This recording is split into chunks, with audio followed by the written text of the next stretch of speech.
پھر ان کے بعد چند ناخلف ان کے جانشین ہوئے جنہوں نے نماز کو ضائع کر دیا اور خواہشات نفسانی کے پیچھے لگ گئے، سو ان قریب ان کو گمراہی کی سزا ملے گی۔ ہاں، جس نے توبہ کی اور ایمان لایا اور عمل نیک کیے تو ایسے لوگ بہشت میں داخل ہوں گے اور ان کا ذرا نقصان نہ کیا جائے گا، یعنی ہمیشہ کی بہشتوں میں جس کا اللہ نے اپنے بندوں سے وعدہ کیا ہے کہ جو ان کی آنکھوں سے پوشیدہ ہے۔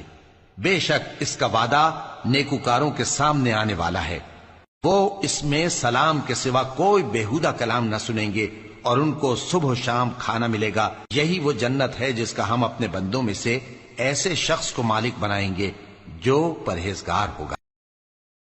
اور کتاب میں موسیٰ کا بھی ذکر کرو، بے شک وہ ہمارے برگزیدہ تھے اور رسول تھے، نبی تھے، اور ہم نے ان کو طور کی داہنی طرف سے پکارا اور باتیں کرنے کے لیے نزدیک بلایا، اور اپنی مہربانی سے ان کو ان کا بھائی ہارون پیغمبر بنا کر عطا کیا۔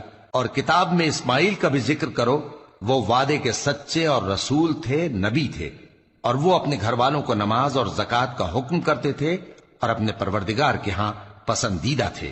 اور کتاب میں ادریس کا بھی ذکر کرو، وہ بھی نہایت سچے تھے، نبی تھے، اور ہم نے ان کو اونچی جگہ اٹھا لیا تھا۔ یہ وہ لوگ ہیں جن پر اللہ نے اپنے پیغمبروں میں سے فضل کیا، یعنی اولاد آدم میں سے، اور ان لوگوں میں سے جن کو ہم نے نوح کے ساتھ کشتی میں سوار کیا، اور ابراہیم اور یعقوب کی اولاد میں سے، اور ان لوگوں میں سے جن کو ہم نے ہدایت دی اور جنہیں برگزیدہ کیا۔ جب ان کے سامنے ہماری آیتیں پڑھی جاتی تھیں تو سجدے میں گر پڑتے اور روتے رہتے تھے۔ اور کتاب میں ابراہیم کا ذکر کرو، بے شک وہ نہایت سچے تھے، پیغمبر تھے۔ جب انہوں نے اپنے باپ سے کہا کہ ابا، آپ ایسی چیزوں کو کیوں پوچھتے ہیں جو نہ سنیں اور نہ دیکھیں اور نہ آپ کے کچھ کام آ سکیں؟ ابا، مجھے ایسا علم ملا ہے جو آپ کو نہیں ملا، تو میرے ساتھ ہو جائیے، میں آپ کو سیدھی راہ پر لے چلوں گا۔ ابا، شیطان کی پوجا نہ کیجیے، بے شک شیطان اللہ کا نافرمان ہے۔ ابا، مجھے ڈر لگتا ہے کہ آپ کو اللہ کا عذاب آ پکڑے تو آپ شیطان کے ساتھی ہو جائیں۔ یہ مریم کے بیٹے عیسیٰ ہیں، اور یہ سچی بات ہے جس میں لوگ شک کرتے ہیں۔ اللہ کو شایع نہیں کہ کسی کو بیٹا بنائے، وہ پاک ہے۔ جب کسی چیز کا ارادہ کرتا ہے تو اس کو یہی کہتا ہے کہ ہو جا، تو وہ ہو جاتی ہے۔ اور بے شک اللہ ہی میرا اور تمہارا پروردگار ہے، تو اسی کی عبادت کرو، یہی سیدھا رستہ ہے۔ پھر وہ اس بچے کو اٹھا کر اپنی برادری والوں کے پاس لے آئیں۔ وہ کہنے لگے کہ مریم، یہ تو نے برا کام کیا۔ اے ہارون کی بہن، نہ تو تیرا باپ ہی برا آدمی تھا اور نہ تیری ماں ہی بدکار تھی۔ تو مریم نے اس بچے کی طرف اشارہ کیا۔ وہ بولے کہ ہم اس سے کہ گود کا بچہ ہے کیسے بات کریں؟ بچے نے کہا کہ میں اللہ کا بندہ ہوں، اس نے مجھے کتاب دی ہے اور نبی بنایا ہے، اور میں جہاں ہوں اور جس حال میں ہوں اس نے مجھے صاحب برکت بنایا ہے، اور جب تک زندہ ہوں مجھ کو نماز اور زکوٰۃ کا ارشاد فرمایا ہے، اور مجھے اپنی ماں کے ساتھ نیک سلوک کرنے والا بنایا ہے اور سرکش و بدبخت نہیں بنایا، اور جس دن میں پیدا ہوا اور جس دن مروں گا اور جس دن زندہ کر کے اٹھایا جاؤں گا مجھ پر سلام ہے۔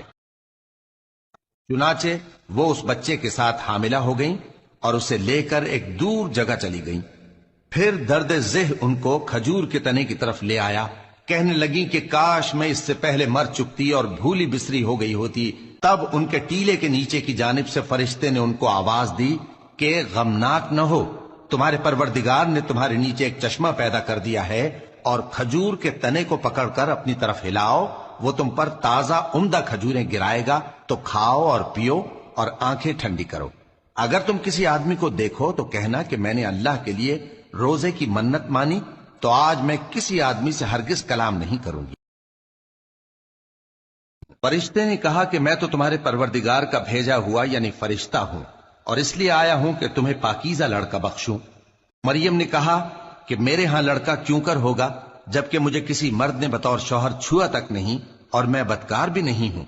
فرشتے نے کہا کہ یوں ہی ہوگا، تمہارے پروردگار نے فرمایا کہ یہ مجھے آسان ہے اور میں اسے اسی طریق پر پیدا کروں گا تاکہ اس کو ہم لوگوں کے لیے اپنی طرف سے نشانی اور ذریعہ رحمت بنائیں، اور یہ کام مقرر ہو چکا ہے۔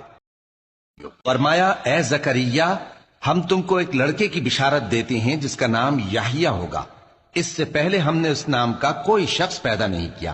انہوں نے کہا کہ پروردگار، میرے ہاں کس طرح لڑکا ہوگا جبکہ میری بیوی بانجھ ہے اور میں بڑھاپے کی اس حالت کو پہنچ گیا کہ سوکھ گیا ہوں؟ حکم ہوا کہ اسی طرح ہوگا۔ تمہارے پروردگار نے فرمایا ہے کہ مجھے یہ آسان ہے، اور میں پہلے تم کو بھی تو پیدا کر چکا ہوں اور تم کچھ چیز نہ تھے۔ کہا کہ پروردگار میرے لیے کوئی نشانی مقرر فرما۔ فرمایا نشانی یہ ہے کہ تم صحیح و سالم ہوتے ہوئے 3 رات دن لوگوں سے بات نہ کر سکو گے۔ پھر وہ عبادت کے حجرے سے نکل کر اپنی قوم کے پاس آئے تو ان سے اشارے سے کہا کہ صبح و شام تسبیح کرتے رہو۔ شروع اللہ کا نام لے کر جو بڑا مہربان نہایت رحم والا ہے۔ کاف ہا یا عین صاد، یہ تمہارے پروردگار کی مہربانی کا بیان ہے جو اس نے اپنے بندے زکریا پر کی تھی، جب انہوں نے اپنے پروردگار کو دبی آواز سے پکارا اور کہا کہ اے میرے پروردگار، میری ہڈیاں بڑھاپے کے سبب کمزور ہو گئی ہیں اور سر سفید بالوں کی وجہ سے چمکنے لگا ہے، اور اے میرے پروردگار، میں تجھ سے مانگ کر کبھی محروم نہیں رہا، اور میں اپنے بعد اپنے بھائی بندوں سے ڈرتا ہوں، اور میری بیوی بانجھ ہے، پھر بھی مجھے اپنے پاس سے ایک وارث عطا فرما جو میری اور اولاد یعقوب کی میراث کا مالک ہو، اور اے میرے پروردگار اس کو خوش اخلاق بنائی۔ اس نے کہا کہ ابراہیم، کیا تو میرے معبودوں کے خلاف ہے؟ اگر تو باز نہ آئے گا تو میں تجھے سنسار کر دوں گا اور تو ہمیشہ کے لیے مجھ سے دور ہو جا۔ ابراہیم نے سلام علیکم کہا اور کہا کہ میں آپ کے لیے اپنے پروردگار سے بخشش مانگوں گا، بے شک وہ مجھ پر نہایت مہربان ہے، اور میں آپ لوگوں سے اور جن کو آپ اللہ کے سوا پکارا کرتے ہیں ان سے کنارہ کرتا ہوں اور اپنے پروردگار ہی کو پکاروں گا۔ امید ہے کہ میں اپنے پروردگار کو پکار کر محروم نہیں رہوں گا۔ اور جب ابراہیم ان لوگوں سے اور جن کی وہ اللہ کے سوا پرستش کرتے تھے الگ ہو گئے تو ہم نے ان کو اسحاق اور اسحاق کو یعقوب بخشے اور ہر ایک کو پیغمبر بنایا، اور ہم نے ان کو اپنی رحمت سے بہت سی چیزیں عنایت کی اور ان کا ذکر جمیل بلند کیا۔